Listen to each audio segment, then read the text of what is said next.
Doktor. Brend məhsullarının birisi də özünün təbii var. Yaşıl zolaq var. Burada tanınmış doktorlar var. Yaşıl zolaq nə deməkdir? Bunun tərkibində 35 bitki var. Çaydikanın yağı biz tanıyırıq da. Bizim çaydikanı da orada var. Amma Tibet bağının çaydikanıdır. Bu mədə xorasını bərp edir. Mən bununla kitazanı qatışdırıb babası sağaldıram. Mən bununla faringiti yoxa çıxardıram. Revmatizm xəstələrinin burnuna tampon qoyuram. Antibakter təsir olduğuna görə o badamcıqlarda infeksiya başlamır və təzədən yoluxma baş vermir. Ödəmi götürür. Ödemi də götürür. Hətta travmalı insanın əgər işi var. Vurursan dərhal ödem getdi, qızartı gedir. Oynan ağrısına kömək edir. Üzdə olan ləkələrə kömək edir. Diş pastasının şoqqası da var. İkinci at günləndir.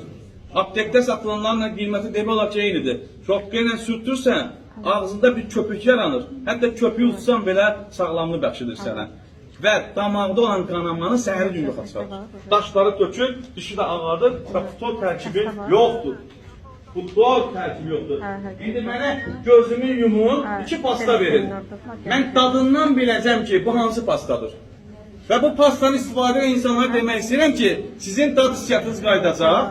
Yediniz almanın tərkibi dodaqlarını sizə xəbər verəcək. Çünki dişlərimizin içində akupunktur nöqtələri var. Stomatoloq olsaydı mən təsir qədərdir. Ağız boşluğunda dişlərin arasında akupunktur nöqtəsi var. Hər qidanı tanınmaq imkanı verir. Hara? Enerjisini basıb beyinə xəbər verir ki, mədəyə xəbər verir ki, filan qida gəlir. O zaman mədə bağırsa öz sürəsi buraxır.